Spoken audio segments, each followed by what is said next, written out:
worthy proclaim in the presence of many witnesses, and entrust them to reliable people who will be able to teach others also.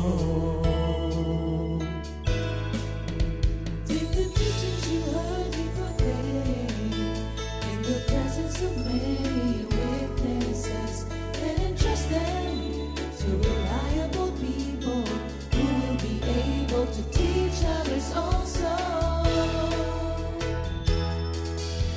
Take the teachings you heard me proclaim in the presence of many witnesses, and entrust them to reliable people who will be able to teach others also. Take the teachings you heard me proclaim in the presence of many witnesses, and entrust them to reliable people who will be able to teach others also. 2 Timothy 2:2. Hallelujah, 2 Timothy 2:2. Praise the Lord. 2 Timothy 2:2.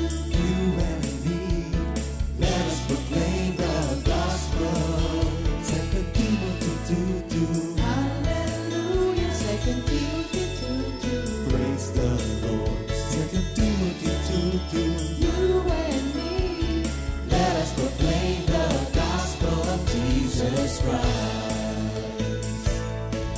Take the teachings you heard me proclaim in the presence of many witnesses, and entrust them to reliable people who will be able to teach others also. take the teachings you heard me proclaim in the presence of many witnesses, and entrust them to reliable people who will be able to teach others also. 2 Timothy 2:2. Hallelujah, 2 Timothy 2:2. Praise the Lord. 2 Timothy 2:2. You and me, let us proclaim the gospel. 2 Timothy 2:2. Hallelujah. 2 Timothy 2:2. Praise the Lord. 2 Timothy 2:2. You and me, Let us proclaim the gospel of Jesus Christ. The harvest is plenty, but the workers are few. As for me and my house, we will serve the Lord. We will serve the Lord.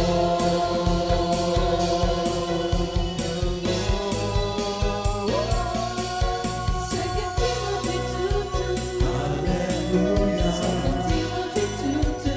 Praise the Lord. 2 Timothy 2:2. You and me, let us proclaim the gospel. 2 Timothy 2:2. Hallelujah. 2 Timothy 2:2. Praise the Lord. 2 Timothy 2:2.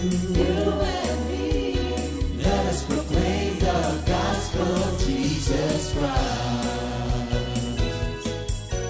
2 Timothy 2:2. Hallelujah. 2 Timothy 2:2. Praise the Lord. 2 Timothy 2:2. You and me, let us proclaim the gospel. 2 Timothy 2:2.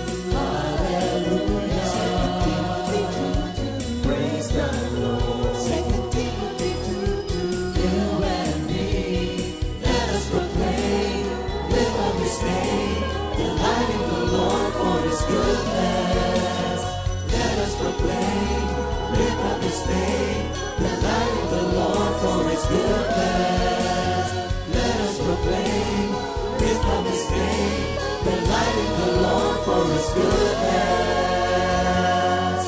And He's God.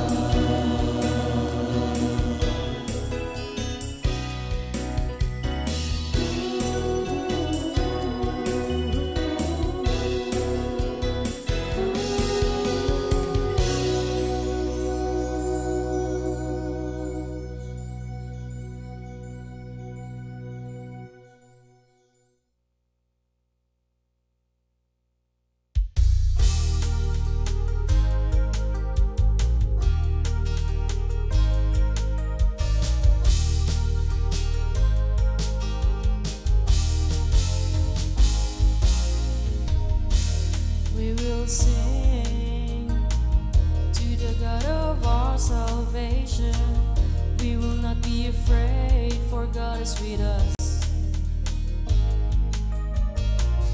When you're down and troubled and you feel insecure, don't be afraid, for God is with us. If you think there are no possibilities and don't know what to do, lift up your hands to the Lord and He will sustain you. It is God who will lift us up whenever we are down. It is God who will raise us up from the miry clay. It is God who will lift us up whenever we are down. It is God who will raise us up from the miry clay. Jesus is our firm foundation, and we will stand secure.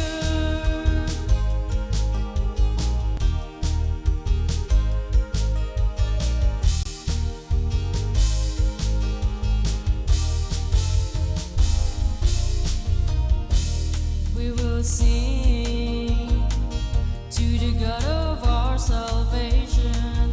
We will not be afraid, for God is with us. When you're down in trouble and you feel insecure, don't be afraid, for God is with us. If you think there are no possibilities and don't know what to do, lift up your hands to the Lord and He will sustain you.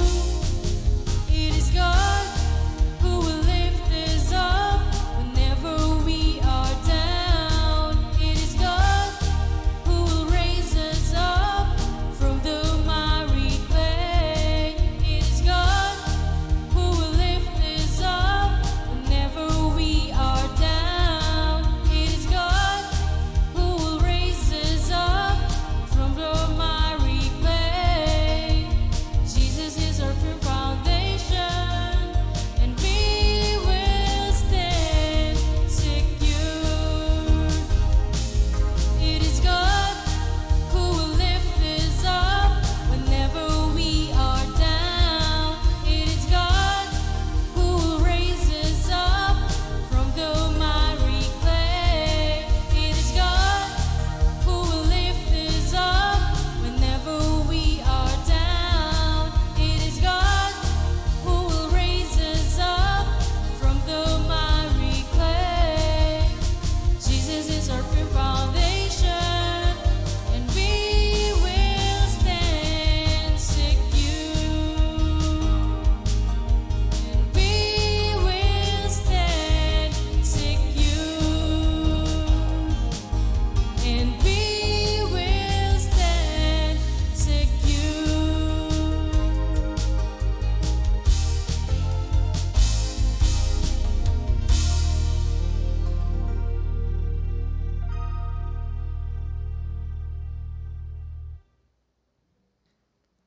Good morning, Good Jesus! morning, Jesus! Ayan. Magandang Martes, Ay- mga kapatid. No? Purihin ang Panginoon. Salamat sa Diyos sa umagang ito na muli tayo ay sama-sama ngayon sa ating Good Morning, Jesus. Good morning, Jesus. Pastor Simple. Yan, thank you, Lord. Magandang umaga po sa ating lahat, mga kapatid. Pwede po bang ang lahat ng masay magsabi ng praise the Lord? Praise the Lord. Yan, tenyo, sasaya ha. Ang lahat ng masay magsabi ng hallelujah. Hallelujah. Ang lahat ng masay magsabi ng amen. Naku, dito ho sa amin sa loob, parang ang dami-dami.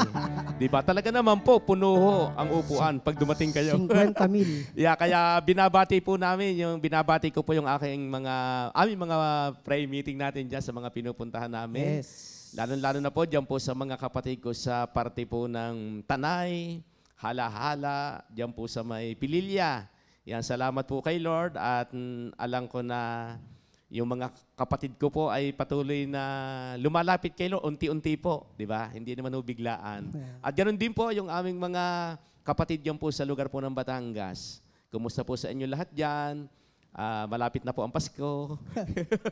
Pagkabuhay. Malapit na ang Pasko. Pasko ng pagkabuhay. Yan. At ganoon din po sa mga pinupuntahan namin prayer meeting dito po sa Manila. Salamat po. At ganoon din po sa ating mga prayer meeting dyan sa, simulan natin sa North. Yes. Yan. Diyan po, pag sinabi yung North, yan, lahat na po ng North. Lahat na po. Baka may makalimutan pa eh. Binabati ko rin yung aking assigned outreach ngayon sa Nueva Ecija, Pastor Simple. Simulan natin sa mga kapatiran sa Cabiao. Ayan. Sila Sister Lynn Cabrera, Nanay Baby Cabrera. Ayan. Tapos, siyempre, kila Nanay Dami. Ayan, sa ating San Antonio, Hulo, Nueva Ecija. Sila Nanay Dami, Nanay Sita, Tatay Tony. Kailan mo si Tatay Tony? Okay. Yung ating magaling na mag-gitara, magaling magaling mag-gitara. kumanta. Ang kanyang paboritong kanta natin, alam mo ano? Kay buti mo. Yeah. Ari Tony. Tapos sa ating mga kapatiran sa Kabanatuan, yan, Sister Mercy, Sister Lois, Sister Irene, Sister Gemma, yan yung ating mga kapatiran sa Kabanatuan. At syempre, sa ating mga kapatid sa Bungabong, Nueva Ecija. Madami kang uwing Kila Nanay Del, kila Kapitana Joby, kila Kagawad Hubita, kila Kagawad Pinky, sa ating mga kapatiran dyan. At salamat palagian sa pagpapala ng sibuyas. Yan. Thank you, Lord. Thank you, Lord. At syempre, welcome din sa aking mga kapatiran dyan sa last week, galing ako sa Tarlac. Yan. Sa mga ating kapatiran sa Paniki, at sa Kuyapo, at sa Kapas. Ayan, sila Brother Jay, Sister Vicky, Brother Greg, Sister Monica, Sister Esther. Kailan si Esther? Oh, Ating kabisado Yun, oo, Sister Esther, makakatuwa yung gift niya. Na pati mga birthday ng mga marinig worker. lamang niya ang inyong boses, alam ko Alam sino na. ka. Pati yung Mga birthday. Ayan. Kaya good morning, Jesus. Sa ating mga kapatiran dyan sa Kuyapo, Nueva Ecija, at sa Paniki, Kapas Tarlac. Good morning, Jesus. Yan, nakalimutan ko rin pala yung outreach ko sa Oo, pala. sa Bataan. Yun, Yan, kina oo. Brother Gary, Sister Marina, at sa mga kapatiran po natin dyan. At malapit ng, Malapit na mag-anniversary Yun. sa Zambales. anong date ba? Sa 26. Wow, lapit na. Itong 2 weeks from now. malapit na. At ganoon din kina Brother Mike sa Olongapo, Brother Mike Nanay, Repotola, Ripotola. Nanay Flory. Yan, Nanay Flory. Yan, Tsaka kamusta si na po Sister, kayo? si Sister, pangalan ng kapatid ni Brother rin, nasa abroad. Si Kumare. Nona. Nona. Yan. Sister Nona. Yan, Maring thank you, Nona. Lord po. Alam kong naghahanda na po yung ating mga kapatid dyan sa Zambales para sa ating anniversary. Yan, good morning po. Ayan, good morning. Jesus din kay Sister Bell Rose Katabay. Saan niya ba siya? Nasa ano yan? Ah, Saan ba yun? New Zealand. New Zealand. Ang bansang maraming Maraming baka. baka. Ba't nga ang daming baka doon? Parang ano yung kanilang grass yata doon. Talagang Oo, yung dam, maganda mga eh. nila. Oo. Marami raw gatas sabi na. Fresh na gatas. Oo. Maraming halaman. Kaya, pag maraming halaman, maraming kakain. Oo, parang Na baka. parang bulubundukin yata ang New Zealand, eh, no? Kaya maraming mga ganun nga, mga nag-aalaga ng baka. Okay. Tayo muna magkaroon ng panalangin sa Panginoon, Pastor Simple. Yeah, sige po. Thank you, Lord. Hallelujah. Hallelujah. Dakila po namin, Diyos, una sa lahat. Kami po ay nagpapasalamat muli sa panibagong umaga. Salamat po, Lord, na lagi pong naandyan ang inyong biyaya sa amin araw-araw, na paggising pa lang namin, Lord. Katulad ng inyong sinabi sa awit 127, na sa bawat paggising po namin, Lord, na nakahanda na po yung pagpapalang para sa amin. At yan po yung unang-una, yung buhay, yung lakas ng katawan na ibinibigay po sa amin. At Panginoon, muli po sa araw na ito, pangunahan po ninyo kami. Kami po ni Minister Ermen na gagamitin po ninyo. Kayo po ang magbigay ng karunungan sa amin. At higit po sa lahat, Ganon din po sa aming mga kapatid na ngayon po ay nasa biyahe. Ang iba po ay nasa kanya-kanyang tahanan, Lord. Alam po namin na sa araw na ito, sa umagang ito, ang mapapakinggan po namin sa umagang ito ay magdadala para madagdagan pa po yung aming paglago sa aming pag-aaral sa pamamagitan ng inyong mga salita. Gamitin po ninyo kami sa umagang ito, maluwalhati at matakila po ang inyong pangalan. Salamat po. In Jesus' name, Amen. Amen, amen. Yan. Bago po tayo magsimula sa ating pag-aaral ngayong umaga, meron muna kaming handog na awit para sa ating Panginoon. Yan. Tayo bang lahat ay nasisiyahan sa buhay natin ngayon? Amen. Thank you, Lord.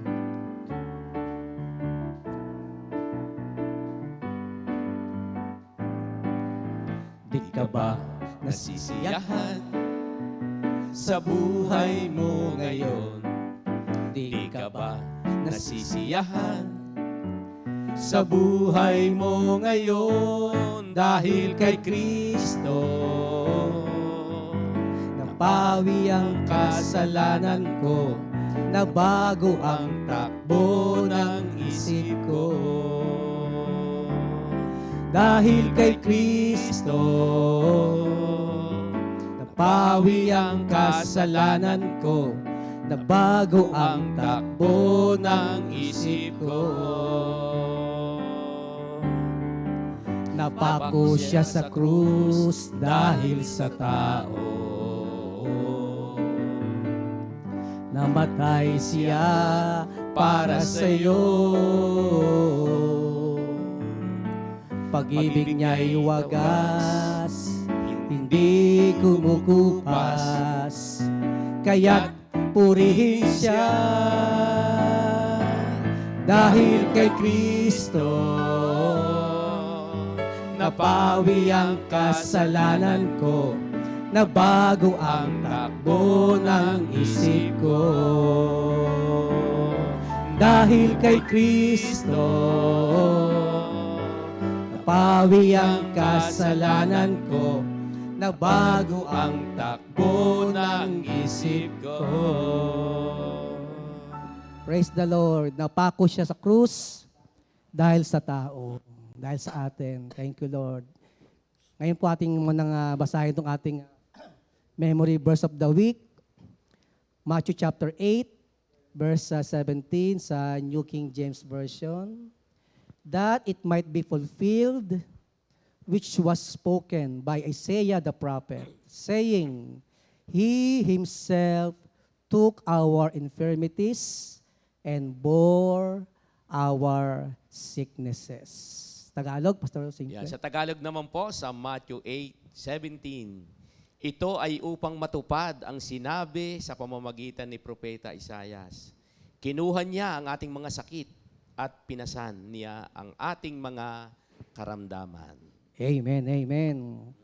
Yan ang isang prophecy ni Prophet Isaiah na nagkaroon ng katuparan sa buhay ng ating Panginoong Hesukristo.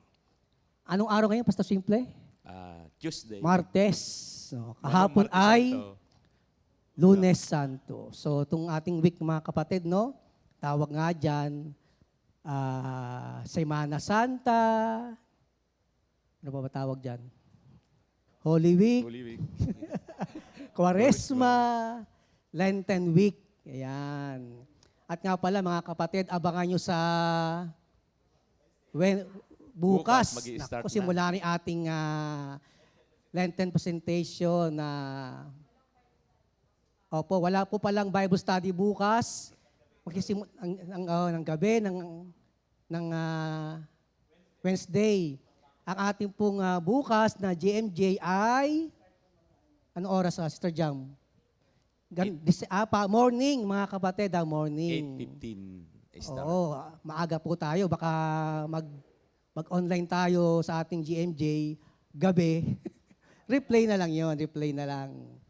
Replay na lang yun. Mas maganda yung mismong unang balsada pa lamang ating kagad mapanood, mga kapatid. Yung Kung sa pelikula, hindi pa pagod ang bida.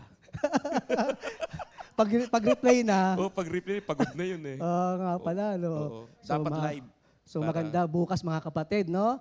Ang ating GMJ ay alas 8:15 ng umaga. Hindi po yung time ng ating regular Bible study. Praise the Lord. So sabi ko nga, this week is a Lenten week, no? At itong ating tinatalakay mula pa kahapon ay isang napakagandang pag-aaral, pagpapaliwanag sa ating mga nasa Panginoon, yung pagpapalang dulot sa atin ng mahal na araw. At yung bang pagbubukas isip sa atin ng kahalagahan ng selebrasyon ng gantong week. Kasi nga, kung mayroong araw ng kapanganakan, yung Christmas, ito rin, meron ding araw ng pagkabuhay. No? Kaya nga dalawang Pasko natin mga Kristiyano eh. Pasko ng kapanganakan, tsaka Pasko ng pagkabuhay. No? At itong Pasko ng pagkabuhay, itong Easter Sunday na magaganap, ay isang napakagandang katibayan yan, mga kapatid, ng ating pananampalataya sa ating Panginoong Hesukristo. So ngayon mga kapatid, atin nasisimulan, no? Yung ating pag-aaral. Nais ko nang basahin muna yung ating mensahe, mga kapatid, dito po sa unang Korinto. 1 Corinthians 1, chapter 18. Unang Korinto, Kabanata 1, talatang 18. Nakasaad po dito mga kapatid, no? For the message about Christ's death on the cross is nonsense to those who are being lost. But for us who are being saved, it is God's power. Napakaganda, Pastor Simple, no? Sabi nga, for the message about Christ's death on the cross is nonsense to those who are lost, being lost. But for us, we Christians, but for us who are being saved, it is God's power. Tunay, no? Kaya nga napakaganda nung tayo meron laging ganitong pag-aaral tuwing Lenten week. Kasi napapaglalim pa natin yung ating kaalaman, pangunawa, katotohanan, no? Pagdating sa pag-observe ng gantong week, Semana Santa. Ako na lang halimbawa. Dati, sa akin dating buhay, pag ganitong mahal na araw, ang aming preparation, kasi meron sa aming tindahan sa bahay namin eh. Sabi namin, daddy ko, magmamahal na araw na. Magsasara yan si Paras, si pangalan ng tindahan, Paras Store eh. Magsasara yan si Paras. Siyempre, pagkasarado tindahan, wala tayong mabibiling Kaya agahan natin ang bili. Sipin niyo yung preparation for Holy Week. Diba?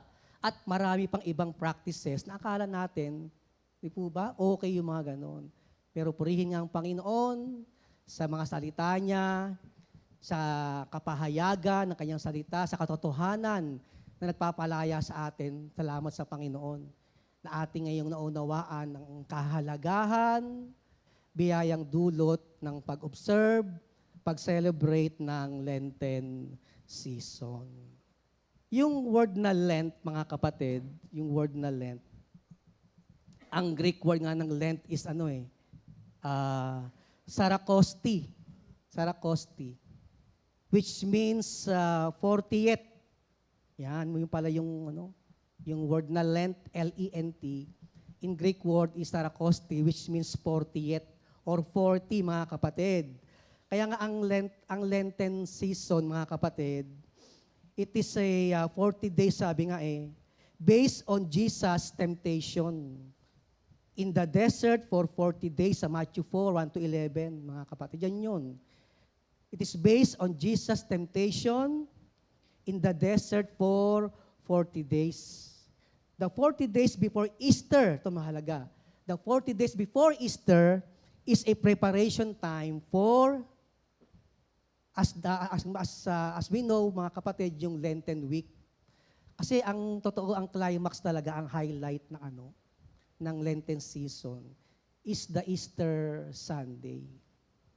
Yung Pasko ng pagkabuhay.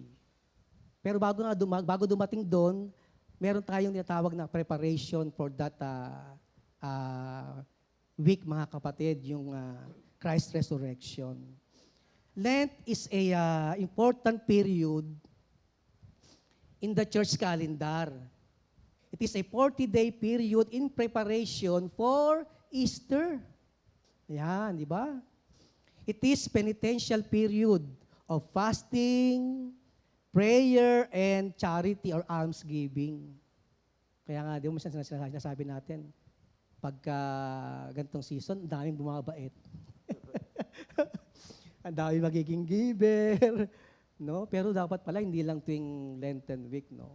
Pero ito nga, maganda nito mga kapatid, nagagamit din ng Lenten season, ng mga kapatid, para sa karoon tayo ng time to fast, time to pray, and time for charity. And all these aspects are geared toward following Christ. Lahat yan ay nakasentro, nakatuon sa ating pagsunod sa ating Panginoon. It is a time of solemn observance of the death and resurrection of Jesus Christ. Yan, mga kapatid. Diyan nakatuon na, mga kapatid, diyan. A time of solemn observance of the death and resurrection of our Lord Jesus Christ.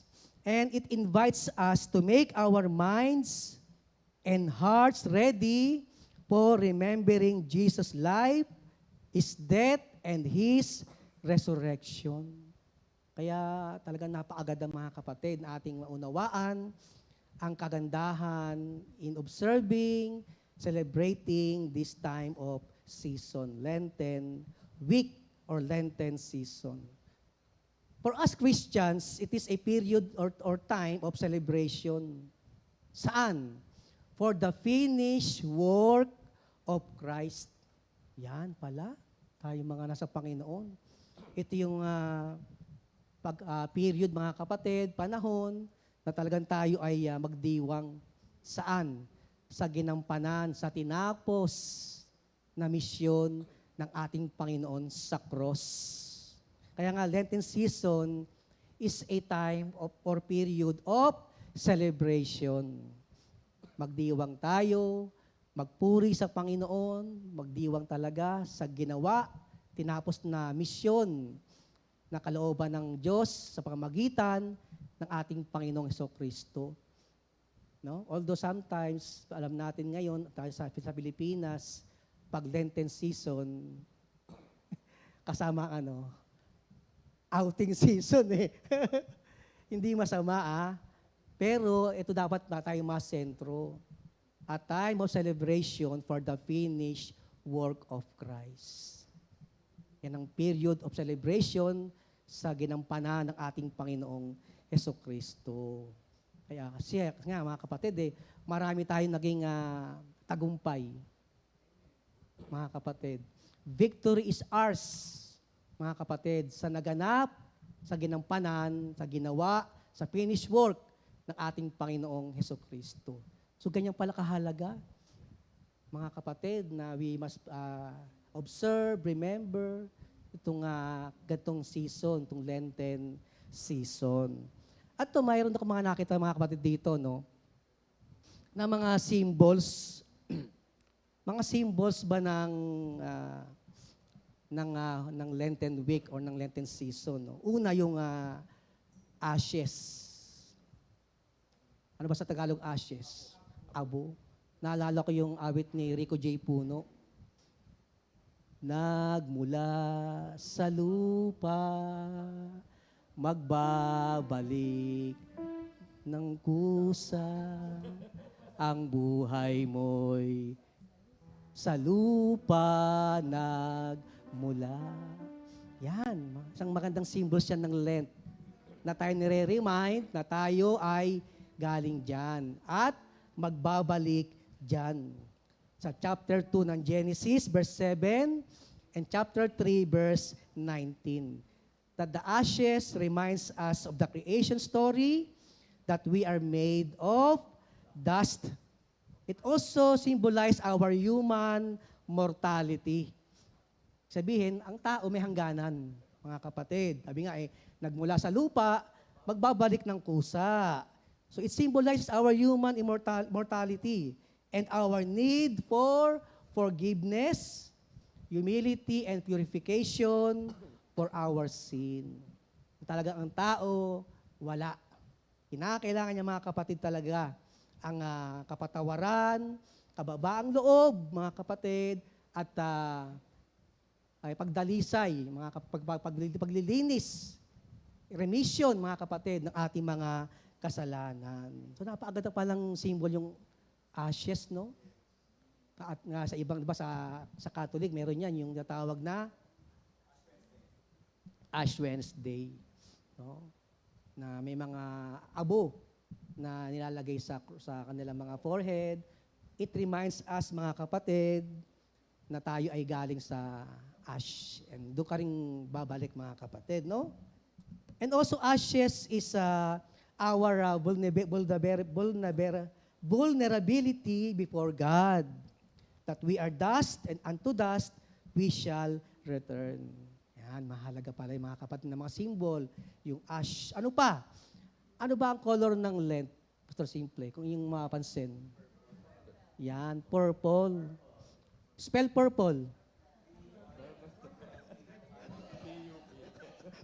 Violet na lang. Violet na lang. So, ang color pala ng lent is purple, mga kapatid, or violet. The color of lent is violet or purple. It signifies, ito maganda, it signifies humility, willingness to repent, and mourning, yung pagdalamhati, di po umaga, mourning for our sins and suffering with Jesus. Ang mamiligaya, alam ko to favorite color eh. Diba? Yung purple. Ang ganda pala ng meaning ng color purple. Tsaka yung palang color ng lent, mga kapatid, no? Signifies humility, willingness to repent, napakaganda, and mourning for our sins and suffering with Jesus. Napakaganda. Another symbols of Lent, itong naganap sa ating Panginoon sa Matthew 4. Masabi nung siya tinattempt, yung tungkol sa bato, yan. Stones are also symbols of Lent, mga kapatid. It reminds us of Jesus' experience in the desert for 40 days and being tempted by the devil. So Jesus was tempted by the devil to change stones into bread, but remained steadfast and overcame the temptation. So the stone symbolizes austerity, vigor, desolation, misery, and sadness. Negative tsaka positive pala ang symbol ng mga bato, mga kapatid, no? Another symbols of Lent is popular to, yung fish. Yan, di ba? Usually sa mga Christians, meron yan.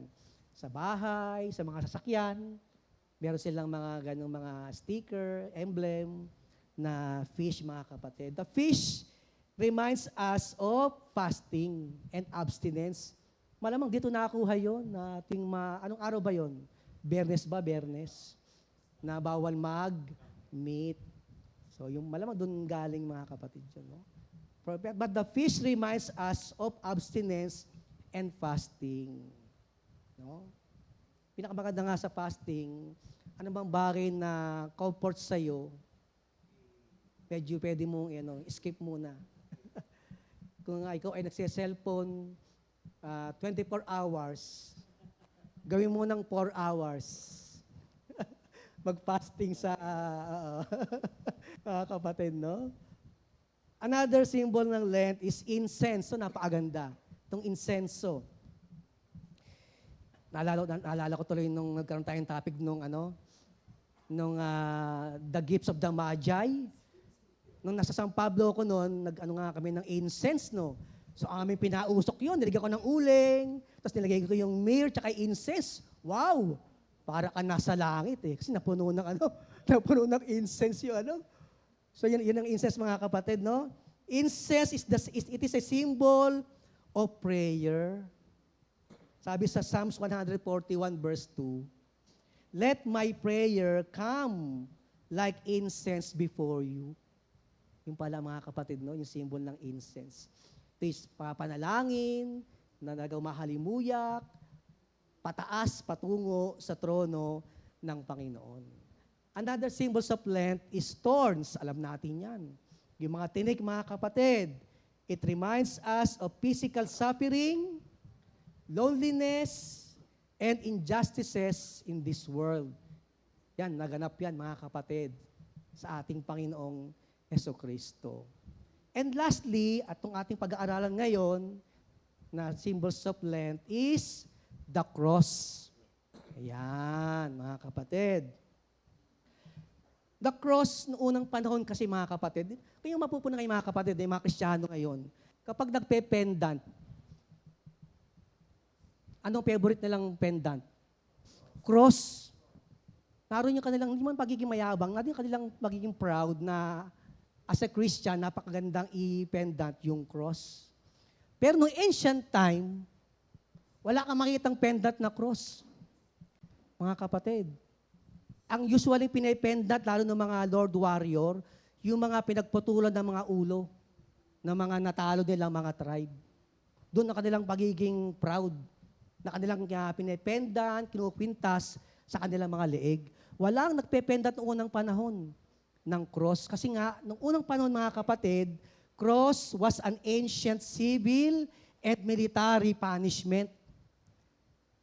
Sa ating kapanahunan, pwedeng yan yung lethal weapon, yung lethal injection, silya elektrika.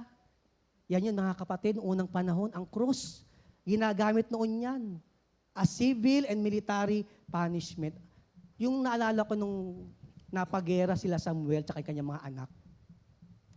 Natalo sila Samuel, sila Saul, tsaka sa 1 Samuel 31.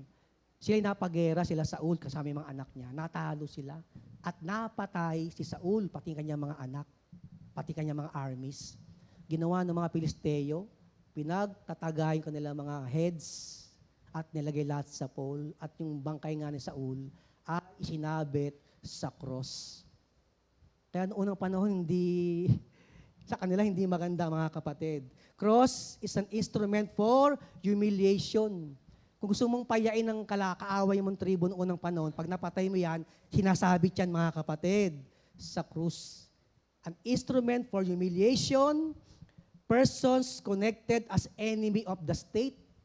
Naku.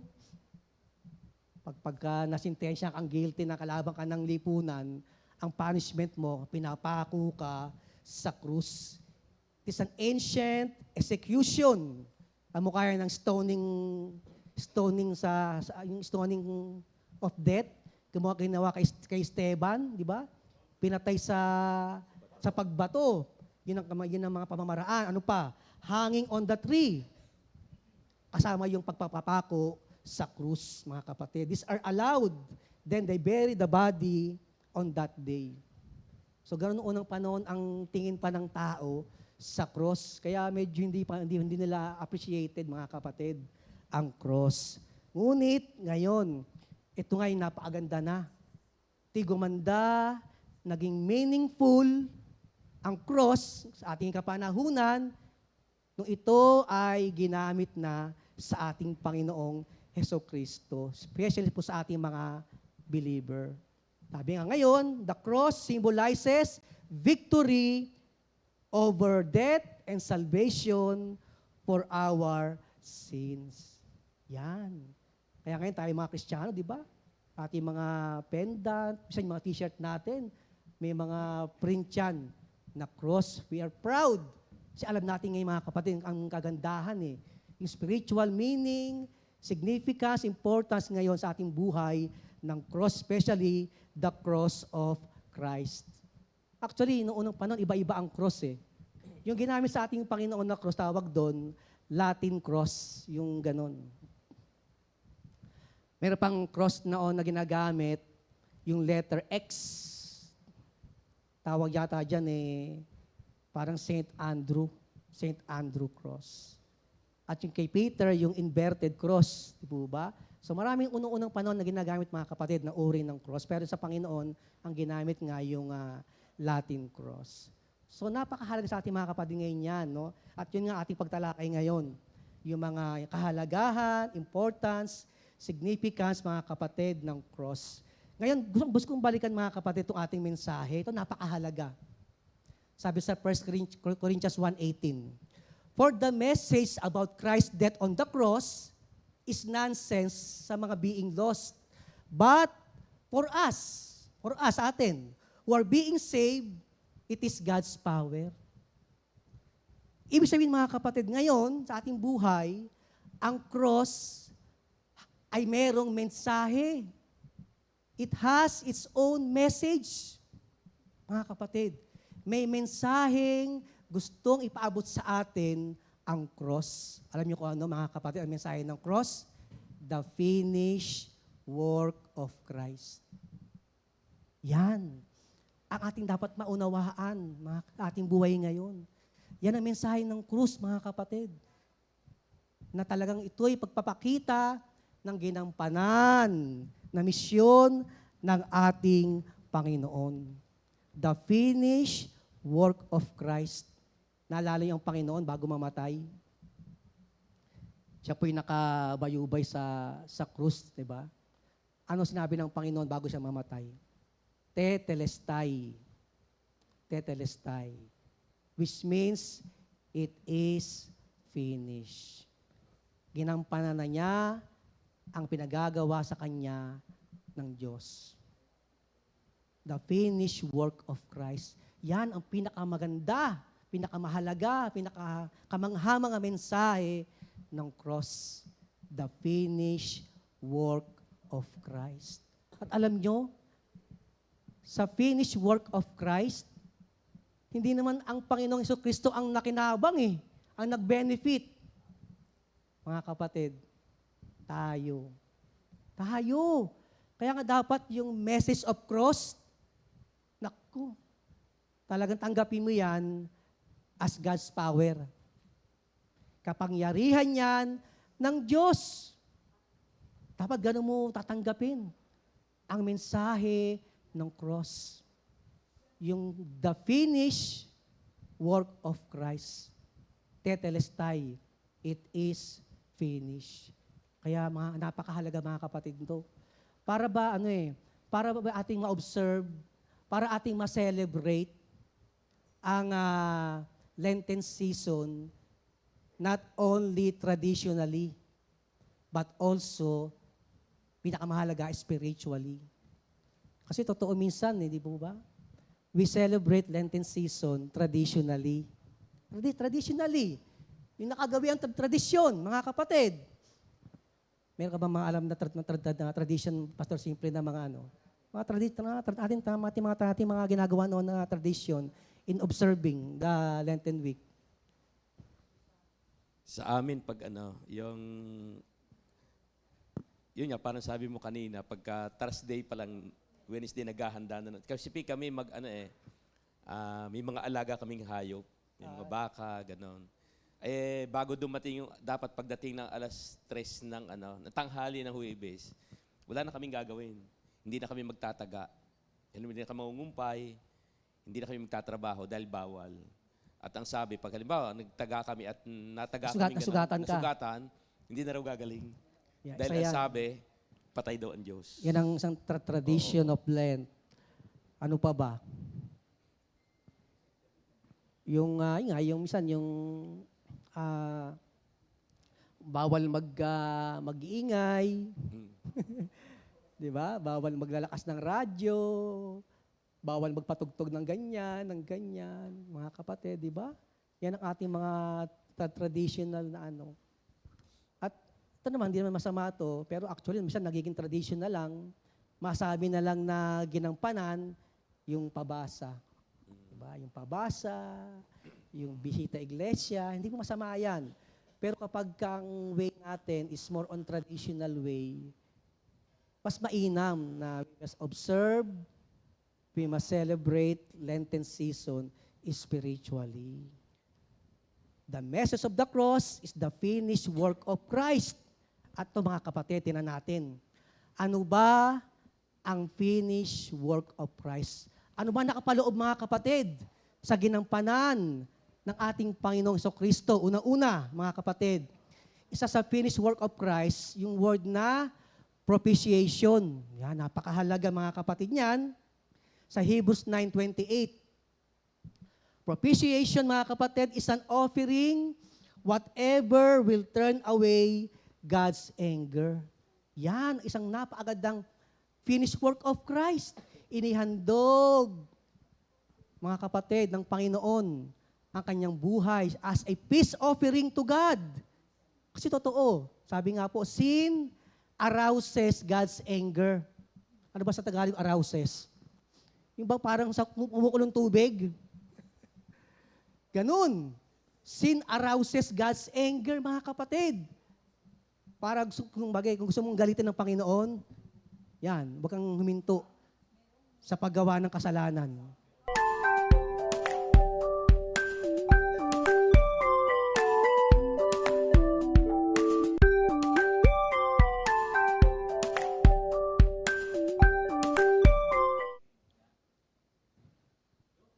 Good morning, Jesus! Good morning, Jesus. Ayan, thank you, Lord. Pasensya na mga kapatid sa ating technical problem. Ganun po talaga ang live, mga kapatid. Thank you, Lord po. At salamat sa Panginoon din sa ating mga kapatiran na kasama natin. Yan, tayo po balik na, mga kapatid. Praise the Lord. Ngayon po, sa ating pagpapatuloy ng ating pagtalakay tungkol sa cross, the message of the cross is the finished work of Christ. Ano ang nakapaloob, mga kapatid, dito sa finished work of Christ? Number one nga, sabi ko, is a propitiation, mga kapatid. Propitiation is an offering whatever will turn away God's anger. Yan. Isang paghahandog ng buhay ng ating Panginoong Kristo upang ma-appease, ma-avert, mawala ang galit ng Diyos sa tao. Because sin arouses God's anger. Sabi ko nga, para siyang tubig na kumukulo. Kumbaga, kumukulo ang dugo ng Diyos sa kasalanan ng tao, mga kapatid. Hindi po sa atin, sa kasalanan, mga kapatid, na ginagawa ng tao. So, ang ginawa ng Panginoon, isa sa finished work of Christ, is propitiation. Inihandog niya ang kanyang buhay to appease, to pacify the anger of God, mga kapatid. For us to be forgiven, mga kapatid. Kasi something must be done to do away God's anger.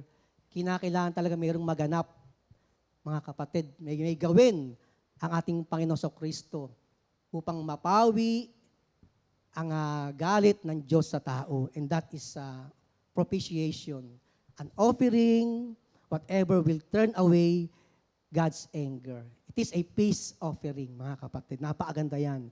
Jesus' death on the cross brought about a process of propitiation. Yan, napakaganda. Ang kanyang kamatayan sa krus ay naghahagbigay, mga kapatid, dyan sa atin, mga kapatid, ng isang proseso na paghahandog ng kanyang buhay upang mapawi ang galit ng Diyos sa tao. A means o pamamaraan by which divine anger was prevented from sinners. Thank you, Lord. Talagang we are destined to suffer God's anger. Pero dahil nga sa proseso ng propitiation, paghandog ng buhay ng Panginoon sa krus, napawi ang galit ng Diyos sa atin. Yan isang pinakamagandang finished work ng ating Panginoon. Propitiation. Another na work of Christ, finished work of Christ, is redemption. Yan, mga kapatid, na tayo'y tinubos na. Ephesians 1:7-8, mga kapatid. We are redeemed by the blood of the Lamb. Mga kapatid. At alam natin, sabi nga po, the payment of a price to secure a release was too high. Para bang saan yan Typical na ehemplo sa pawn shop. May sangla, may tubos. Tayong lahat ay nakasangla sa kasalanan. Kumbaga, another term kasi sa sangla is imprison. Slave, mga kapatid. Yan tayo dati. Ngunit sa pagtubos sa ating mga kapatid ng Panginoon, thank you Lord, tayo'y pinalaya. Tayo tinubos ng dugo ng kordero. He is the Lamb of God, mga kapatid, na nag-redeem sa atin. Kaya nga, napakaganda no? Sabi nga na iba, bakit kinakailangan pang maging tao si Jesus? No? Alam nyo, mahalaga yun mga kapatid. Di ba? John chapter 1 verse 14. Si Jesus ang Word incarnate. God is Spirit. Di po ba? Pero sabi nga sa John 1:14, siya yung Word incarnate. Siya ang Diyos na manifested in flesh. God was manifested in flesh, mga kapatid. 1 Timothy 3:16. Siya yun, mga kapatid. Bakit naganap yun, mga kapatid? Kasi, totoo mga kapatid mahalaga na si Jesus, na ang Diyos ay magkatawang tao Naalala niyo nung time ng mga Israelites sa tabernakulo. Sa tabernacle, meron diyang tawag na the most holy place. At sa the most holy place, merong Holy of Holies. Doon nag-offer annually yung priest for the yearly annual sin ng mga Israelita, mga kapatid. At doon nag-shed ng mga blood ng mga animals, mga kapatid.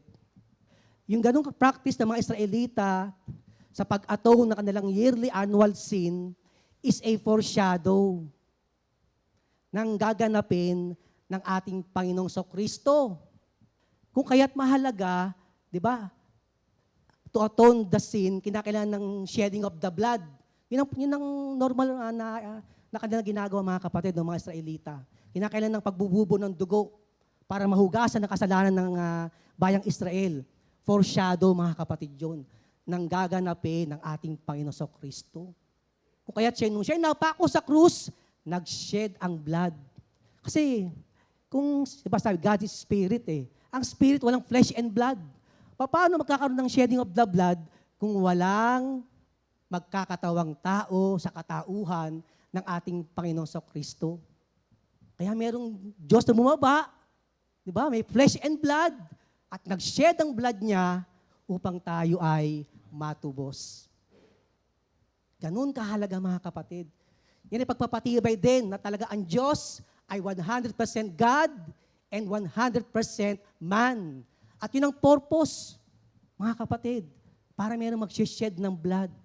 Kabayaran, katubusan sa ating mga kasalanan.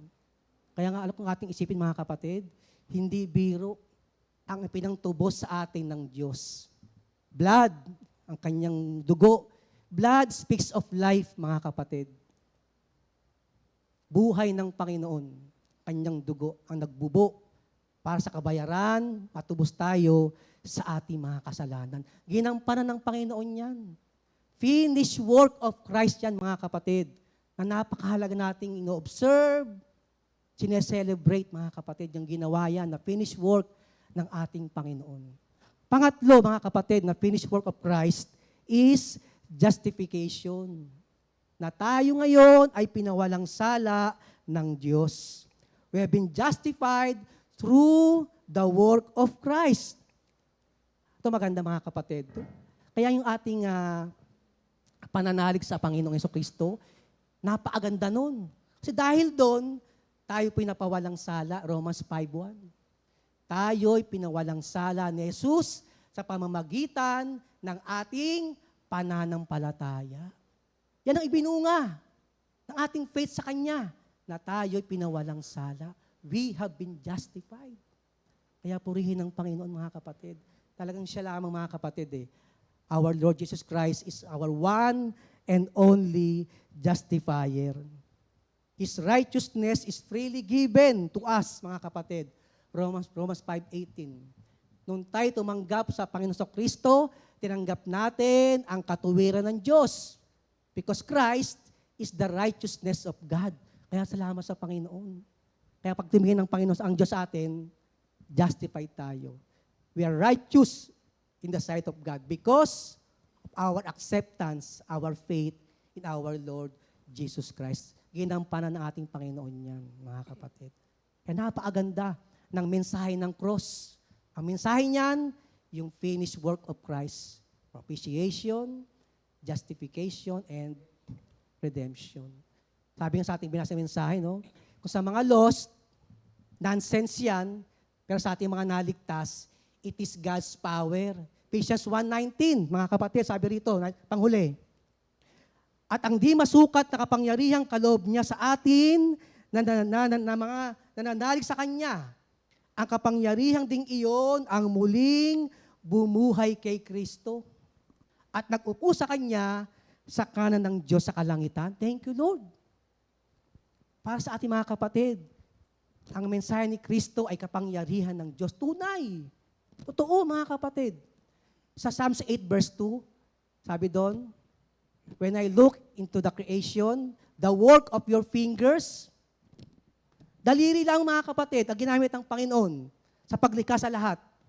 Ngunit sa Psalm 77:15, tayo'y niredeem by God's mighty arm. Ano matibay? Daliri o braso? Mga kapatid, kapag gagawa ng isang bagay, pag daliri gagamitin mo, sabihin niyan, simpleng bagay lang yan. Ano ba ang gamit ng daliri? Ano ba? Ito tawag din sa pinakamaliit? Hinliliit. Ano gamit ng maliit na to? Pangkamot lang to. Walang ka-effort. Diba? Hindi ka pwedeng gumawa ng isang bagay na mabigat na ang gamit mo daliri lamang. Hindi ka pwedeng bumuhat ng timba. Hindi ka pwedeng magluto, maghiwa. Anything na merong effort, hindi pwedeng daliri.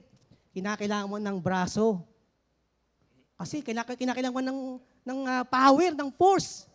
Ganyan ang kapangyarihan na ginamit ng Diyos to raise Jesus Christ from the dead.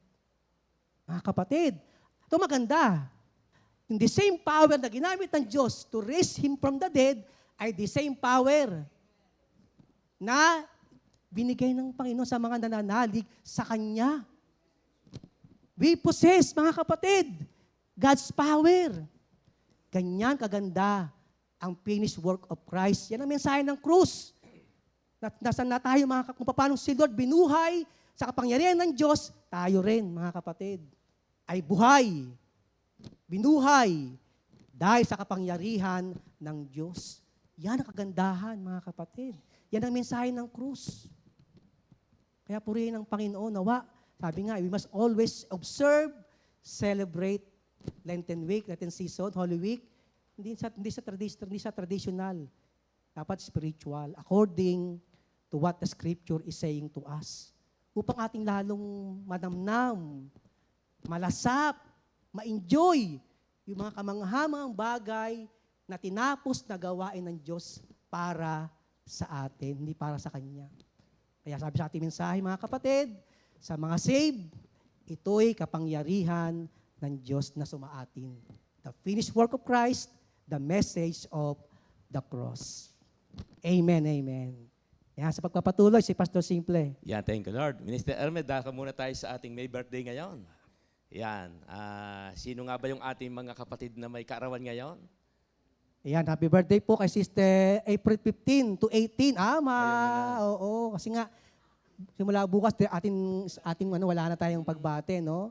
So, happy birthday sa ating kapatiran na magbe-birthday from April 15, 16, 17, and 18, 2025. Oh, yung muna 15. April 15, Sister Gina Uson at si Brother Ameng. Si Ameng, magbe-birthday pala si birthday. Ameng, Ameng. Yan, ng ating San Fabian. And also, Brother Paulo Lopez, anak ni Doc, and Sister Jan Cabilin.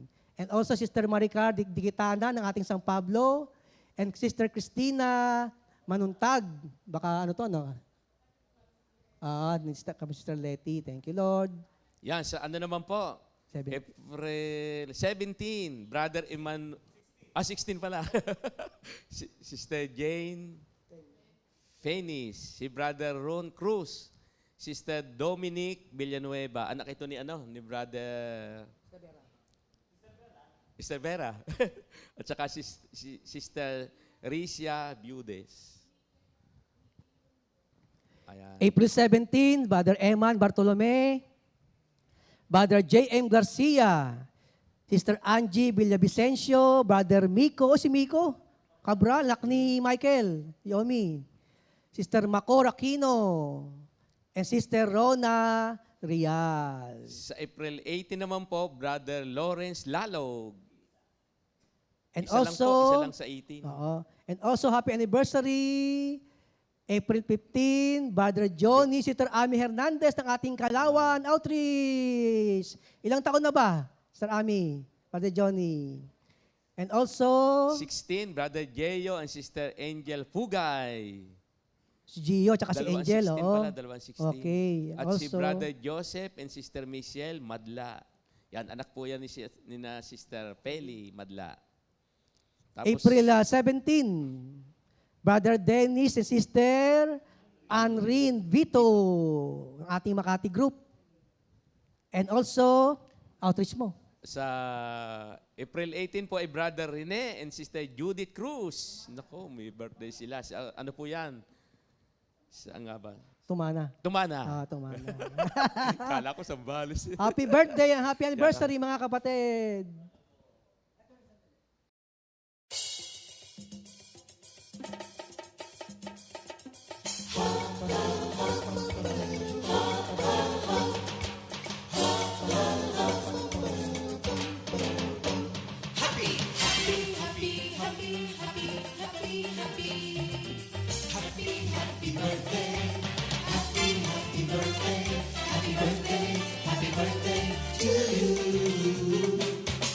Happy anniversary, happy anniversary, happy, happy, happy anniversary. Happy anniversary! May the good Lord doesn't leave you, may the Lord's light shine upon you. Happy anniversary to you. Happy, happy birthday to you.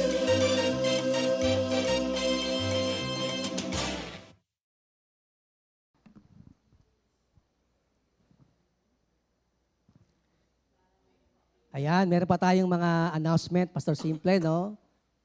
Na itong ating binibuild ngayon na worship center sa Bulacan. Ayan. Na take part in building our new and bigger church worship center sa Bulacan. Ayan, thank you, Lord. At pangalawa, let us visit our YouTube channel, Compi Media. Ayan, thank you, Lord. Marami po doon mga naka-upload ng ating mga original music, video, yung ating mga video ng ating anniversary, Good Morning Jesus, yung ating mga Bible studies and fellowship. Doon nyo po sila mapapanood. At sa July po mga kapatid, magtatanggal na po si Facebook na mga live stream natin na mga luma na, older than 30 days. Kaya nililipat natin paunti-unti yung dating upload sa Facebook. Ayan. Thank you, Lord.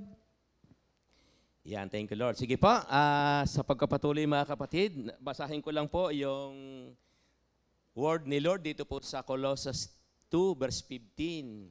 Yan, ganito naman po ang nasasaad. Sa pamamagitan ng kanyang kamatayan sa krus, nilupig niya ang mga pinuno at kapangyarihan ng sanlibutan. Ang mga ito'y parang mga bihag na kanyang ipinarada sa madla bilang katunayan ng kanyang pagtatagumpay. Naku mga kapatid, talagang napakahalaga na pag-uusapan po natin yung tungkol sa krus. Dahil alam natin na tayong mga mananampalataya, nakita ho natin ang katotohanan. Kaya nga po yung aking isishare ngayon, tungkol pa rin po ito sa pagkapatuloy ng tinatawag na doctrine of the cross. Yon, katulad nga po yung karagdagan na nabanggit ni Minister Elmer kanina, sabi nga po, yung wastong katuruan ng krus, nung lumang panahon, ang krus po ay lugar na kung saan ipinapako ang mga taong gumagawa ng kasamaan, mga kriminal, para pagbayaran ang kanilang mga kasalanan. Yun po yun noong mga unang panahon. Pero sa panahon po natin ngayon mga kapatid, bilang mga Kristiyano, ang krus ang pundasyon ng ating pananampalataya sa Diyos. Di po ba? Yan po ang naging pundasyon ng ating pananampalataya sa Diyos. Kaya nga po doon sa unang Korinto 15, verse 17, sabi po doon, at kung hindi muling binuhay si Kristo, kayo'y nananatili pa sa inyong mga kasalanan at walang katuturan ang inyong pananampalataya. Ibig sabihin, no, yun, napakamaliwanag ng salita ng Diyos, na kung hindi muling binuhay si Kristo, wala daw pong katuturan yung ating pananampalataya. Ano pa po? Yung mga wastong katuruan tungkol sa krus. Ang wastong katuruan sa krus ay mga katuruan na nagbibigay diin sa kahalagahan at importansya ng kamatayan ni Jesus sa krus. Simple, katulad nga nung mga naisir ni Mr. Elmer kanina, napakamaliwanag na po. Ano pa? Ipinapahayag ng Doctrine of the Cross ang unang-una po yung kadakilaan ng pag-ibig ng Diyos. May kanta pa nga po dyan di ba? May kanta tayo dyan, Minister Elmer, yung kanta ng Mami, pag-ibig ng Diyos ay kamangha-mangha. Ano pa, meron pa rin yung pangalawa, ang ipinapahayag po ng Doctrine of the Cross ang una, yung kadakilaan ng pag-ibig ng Diyos. Pangalawa, yung kamangha-manghang grasya at biyaya ng Diyos. Naku, may paboritong kanta dito si Minister Ernie. Biyaya mo'y sapat sa aming lahat. Kala ko you are there. You are there. Ano pa po? Sabi diyan, ang sakripisyo ni Jesus para sa kaligtasan ng sangkatauhan. Di ba? Alam po naman natin yan. Yung po, naganap po yan lahat dyan. At ang Doctrine of the Cross ay may kapangyarihang magpabago ng buhay ng tao. Di ba parang tayo? Di ba kaya sabi nga yung binasa kaninang word sa 1 Corinthians 1:18, sa mga hindi nananampalataya, parang parang walang kwenta.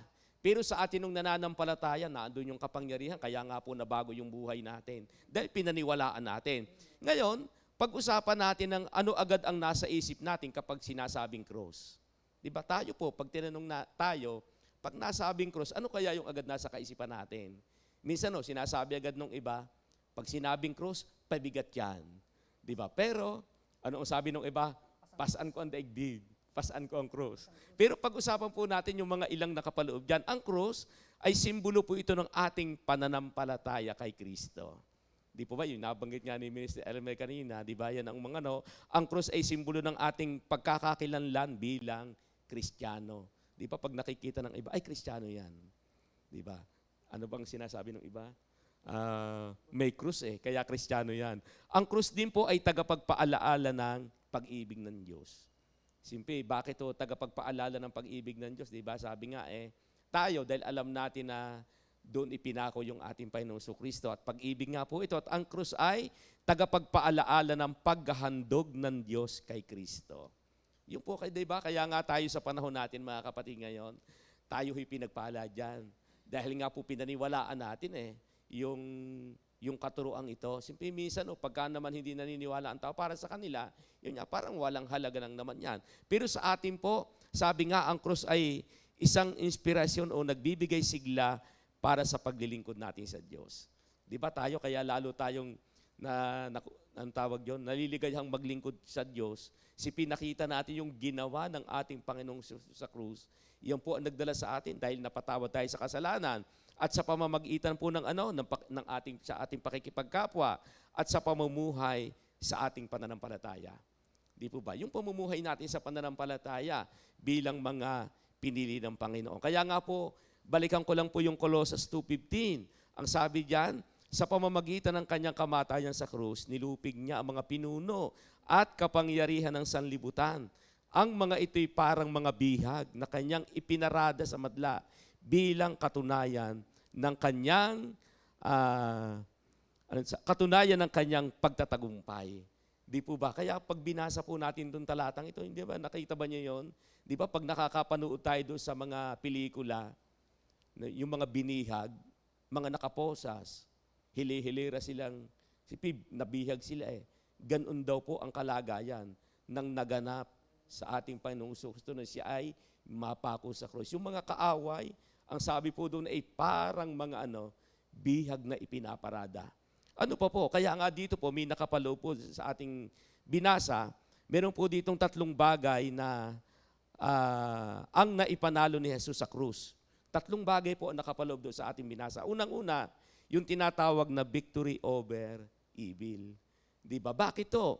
Ano po ito? Yung walang kapangyarihan ng kasamaan, sabi diyan, nilupig ni Jesus ang kapangyarihan ng sanlibutan. Kaya nga tayo ngayon, dahil nga sa ginawa ng ating Panginoong Kristo sa krus, natalo natin yung ano tawag diyan, yung nagtagumpay tayo sa masama. Di ba dati hindi natin matanggihan yung kasalanan, pero ngayon kayang-kaya nating tanggihan. Di ba? Dati sinasabi natin na, kaya nga minsan may kanta pa nga na ano ba yung kanta? Na sapagkat ako'y tao lamang. Di ba? May mga ibig sabihin pala yon. Pero tayo na mga Kristiyano, hindi pala natin sasabihin tao lang tayo. Bagaman tao tayo, pero binigyan tayo ni Lord ng kanyang kapangyarihan para labanan natin ang masama. Kaya hindi mo pwedeng sabihin, minsan nga sinasabi pa ng iba, ay wala kang magagawa. Di ba pagdating sa kasalanan, ano ang sabi ng iba? Palay na nga ang lumalapit sa manok. Mais na nga ang lumalapit sa manok. Di ba? Kaya hindi matanggihan. Ay tandaan natin mga kapatid. Ano nga ang sabi? Natatanda ako nga na, hindi naman daw tayo manok. Di ba? Kaya kayang-kaya natin tanggihan yan. Amen. Kaya yun po ang nagawa ng ating Panginoong Kristo. Ano pa yung pinanano niya dyan? Yung triumph of God's love. Naku, mahalaga mga kapatid ito ha. Yung pag-ibig ng Diyos. Kaya nga pag binalikan natin ang John 3:16, na ito naman po'y paborito ng lahat. Ano ang nilalaman po ng John 3:16? Sa Tagalog, gayon na lamang ang pag-ibig ng Diyos sa sanlibutan. Kaya ibinigay ang kanyang bugtong na anak upang ang sumampalataya sa kanya ay hindi mapahama, kundi magkaroon ng buhay na walang hanggan. Ang sabi nga po, love conquers all. Ibig sabihin, no, pag sinabing nagagawa po ng yung pag-ibig, dati hindi tayo marunong magpatawad. Pero ngayon tayo nakapagpapatawad. Di ba kaya lagi po natin sinasabi, paano daw ho tayo makakapagpatawad? Ano ang example natin? Yung ginawa ng Panginoong Hesus, napako siya sa krus dahil sa tao. Di ba? Ano pa? Namatay siya para sa iyo. Di ba? Pag-ibig niya iwagas, hindi kumukupas. Purihin siya. Kaya't purihin siya. Talaga naman. Tingnan nyo talaga namang yung pag-ibig ng Diyos ha. Nagdadala talaga yan para makaawit tayo. Ano pa? Love is the greatest. Sabi diyan. Ano yan? Pinakamahalaga sa lahat. Yun nga po yung Hebreo 9 verse 28. Naku mga kapatid, salamat sa Diyos. At talaga namang ngayon, tayo ay natutong magmahal dahil sa ginawa ng ating Panginoong sa krus. Ano pa yung pangatlo? Doon sa ating binasa, yung salitang disarming power against evil. Tingnan po ninyo, ano ang nakalagay dyan? Natatandaan ba ninyo pag napapanood nyo yung pelikula ni Fernando Po? Bubunot pa lang ng baril, tanggal na yung mga bala. Diba? Ibig sabihin, no? Mabilis. Naku, ang sabi dito, yung disarming power against evil, sabi dyan, tinanggalan na ni Lord ng bala yung ating kaaway.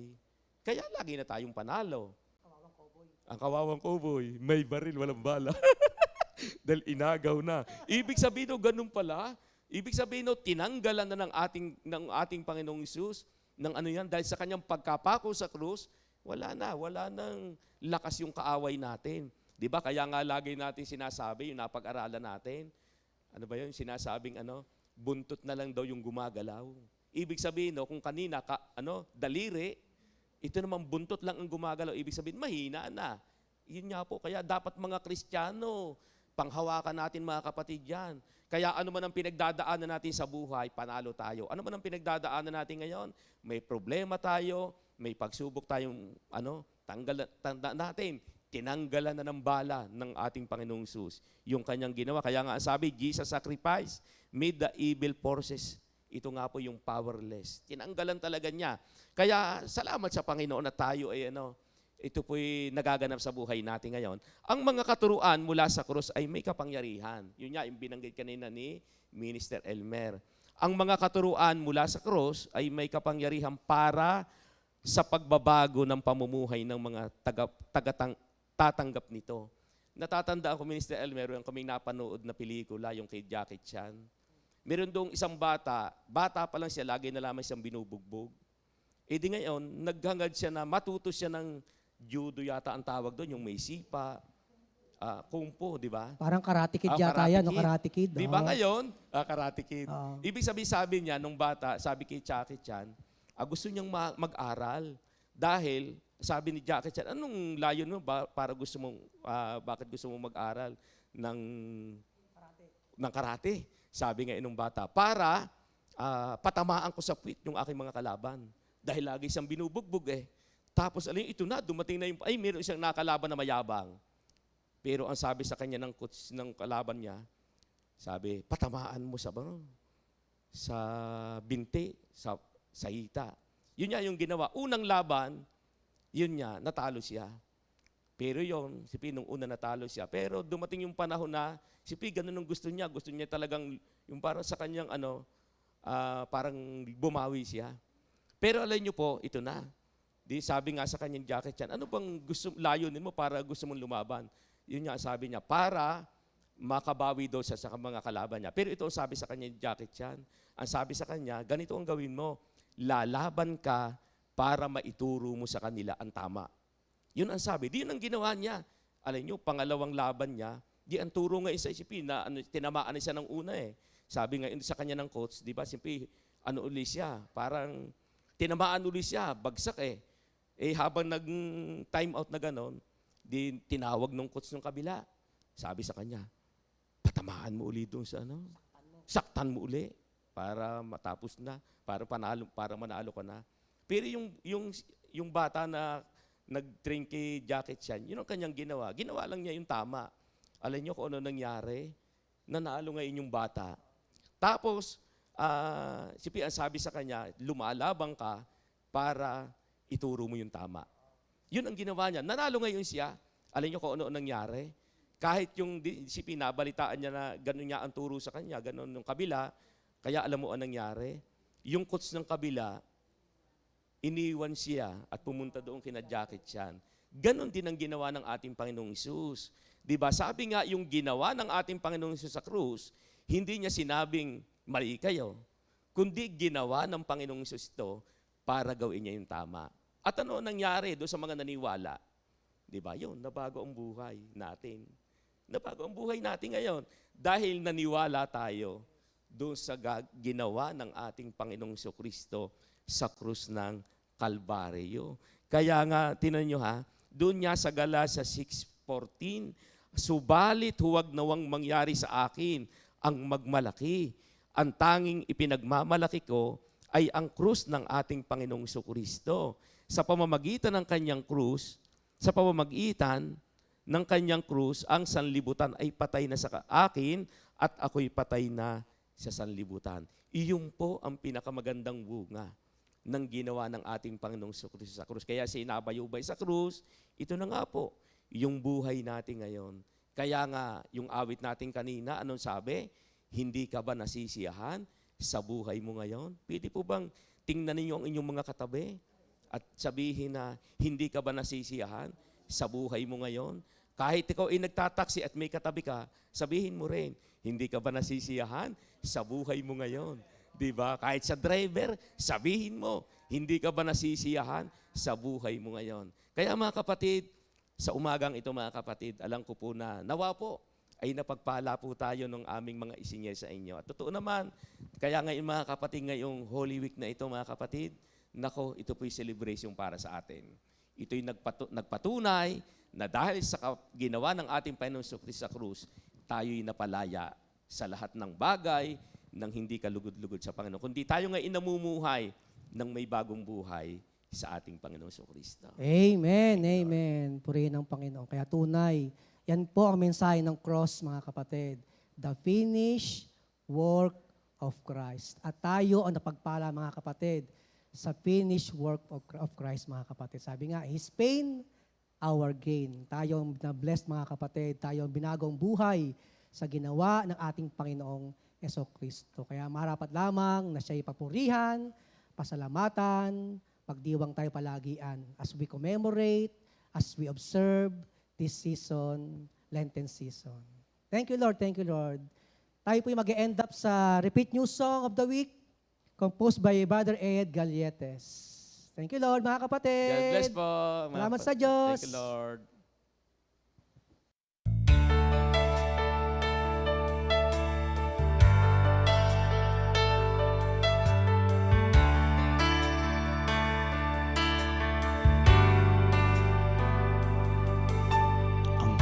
puso ko'y sa'yo lamang, O Diyos. Ikaw lang ang kailangan sa buhay ko. Sa'yo ang papurit, pagsamba, iaalay, iaalay.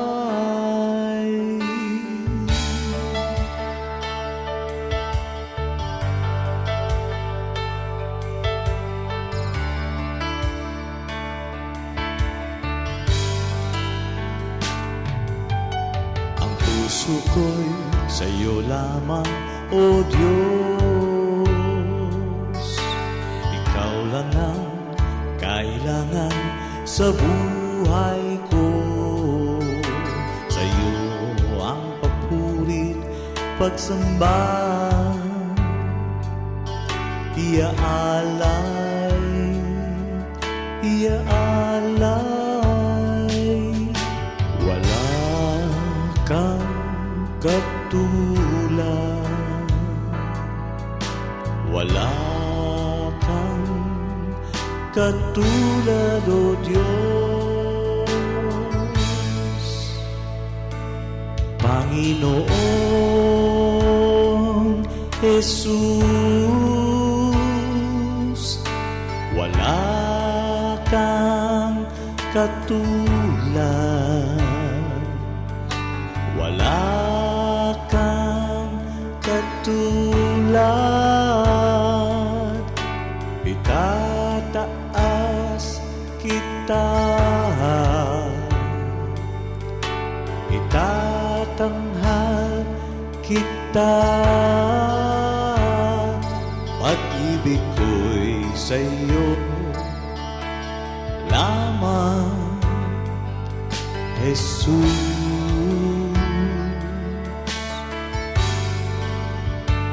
O Jesus.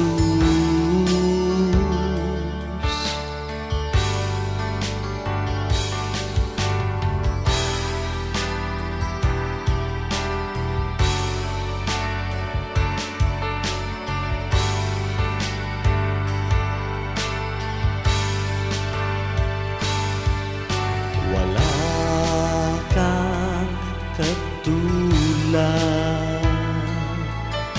wala kang katulad, O Diyos. Panginoong Jesus, wala kang katulad, wala kang katulad. Itataas kita, itatanghal kita.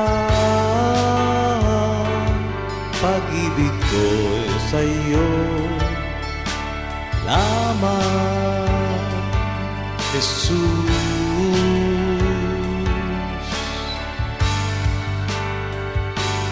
Panginoong Jesus,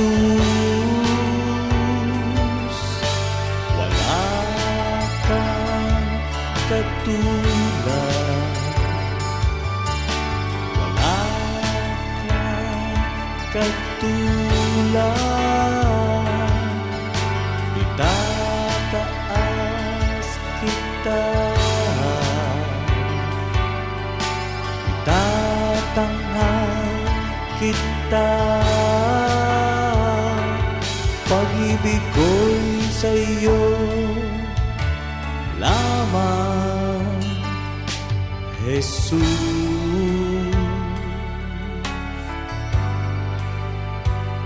O Jesus,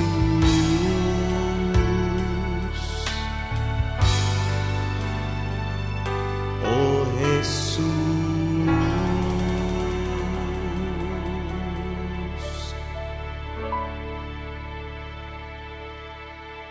Second Timothy 2:2. Hallelujah. Second Timothy 2:2. Praise the Lord.